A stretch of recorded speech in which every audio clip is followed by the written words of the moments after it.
My name is Raphael. I'm a former international corporate tax advisor who worked for one of the largest consulting firms in the world.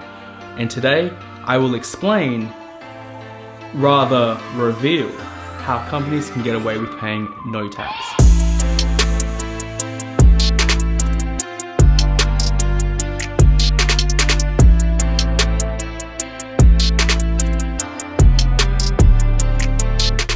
Amazon, Google, Walmart, Apple, General Electric, what do they all have in common?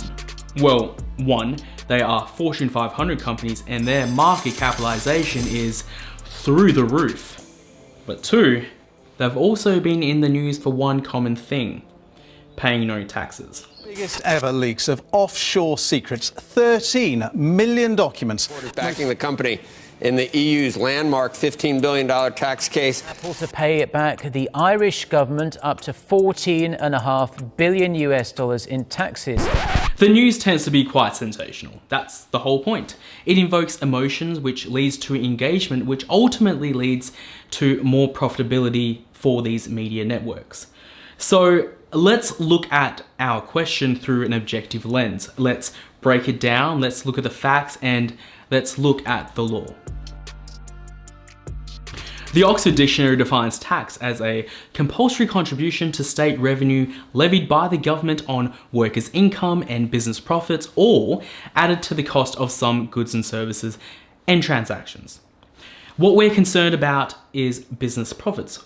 Now, a company is a separate legal entity. They are, according to the law, a legal person. This means we're not evaluating whether Jeff Bezos, the founder and CEO of Amazon, is paying tax, though that could also be a topic for another day. We are looking to see whether Amazon and Apple and all these companies themselves, as legal entities, are paying tax.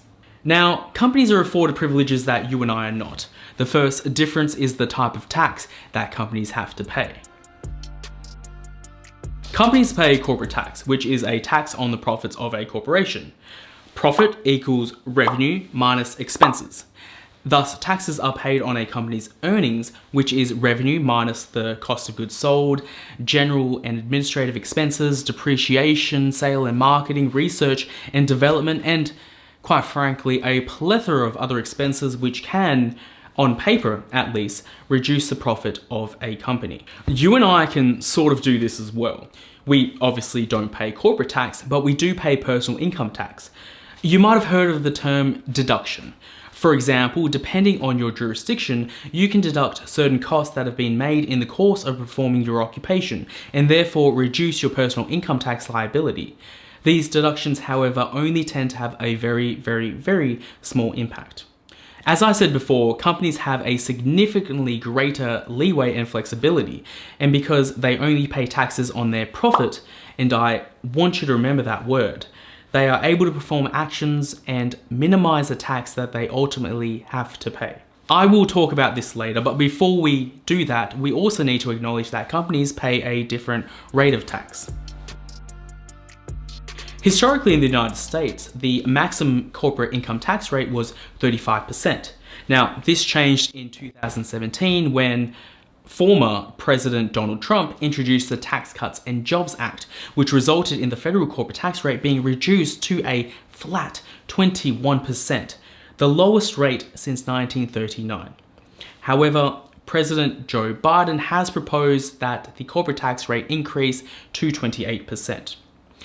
This rate is relatively reasonable, and I am emphasizing the word relative, because if you compare the US corporate tax rate to other OECD countries, well, the US has an average tax rate. For example, in Australia, the corporate tax rate is 30%. However, when you compare company tax rates to personal income tax rates, they tend to be much lower. The other issue, and perhaps the biggest issue, is that companies don't actually pay this rate of tax. What they pay is the effective tax rate, which is much lower. If you remember back to earlier on in the video, I told you to remember one word, and that word was profit. Why is that word important? Because profit is what is taxed. And if that's the case, then companies can choose to reinvest what I like to term leftover revenue back into the business and therefore reduce their quote unquote profit. Now, this is actually quite common for a lot of vehicles, especially large-scale companies who are seeking to grow.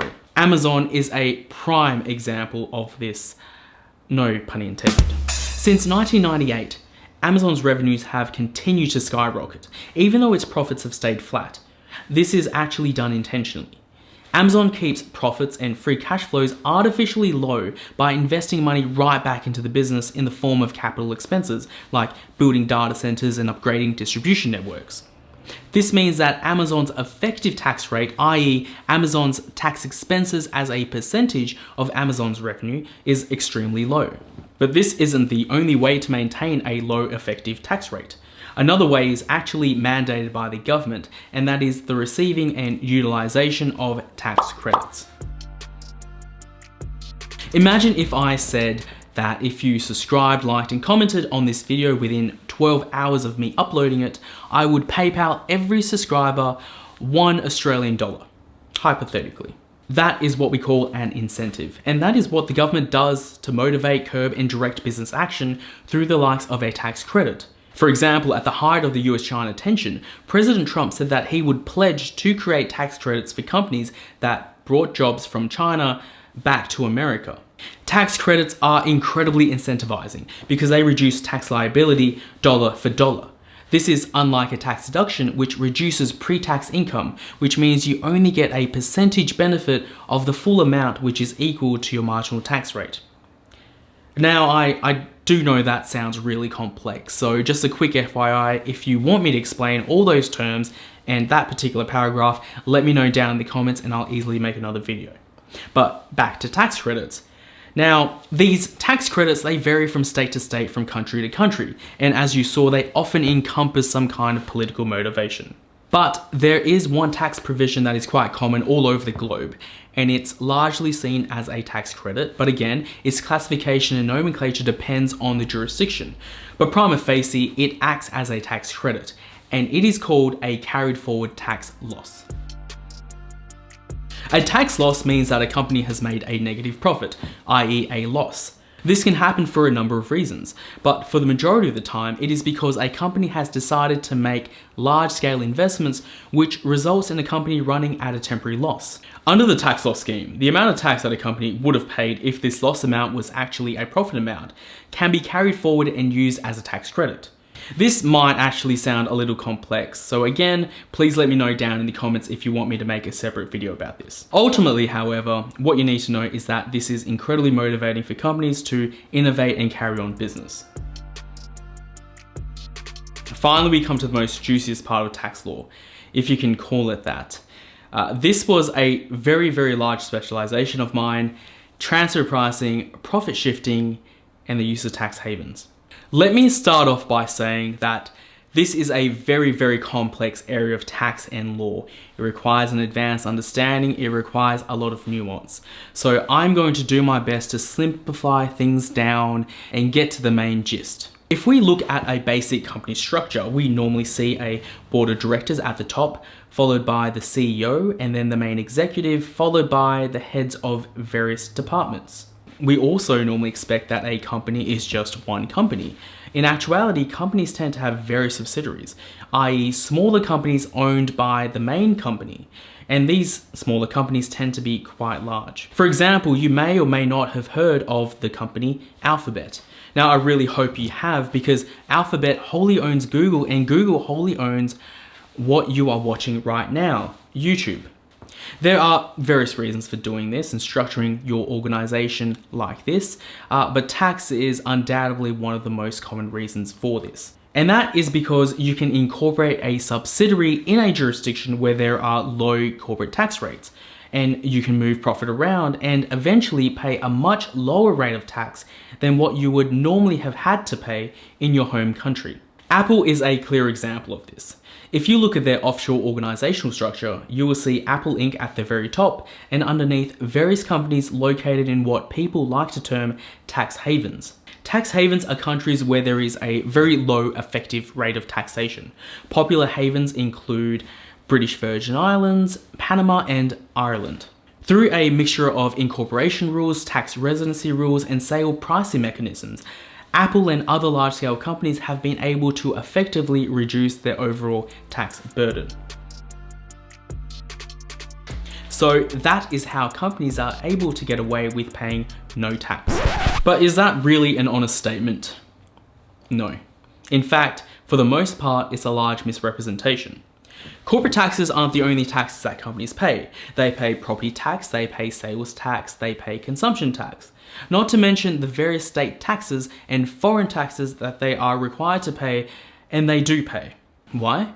Because tax fraud is illegal. All these techniques that I've identified are legal measures to manage corporate tax liabilities.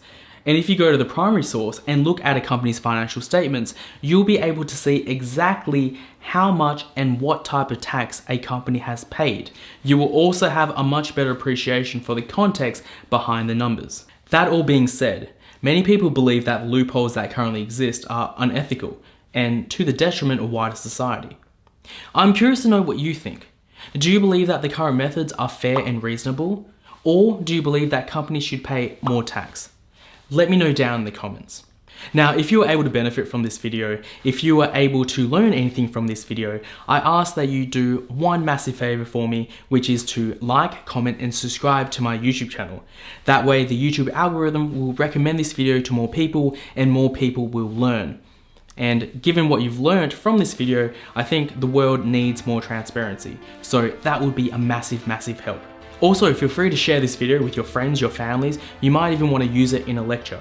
I absolutely love teaching and I can't wait to make more videos just like this. So stay tuned, thank you for watching, and I'll see you next time.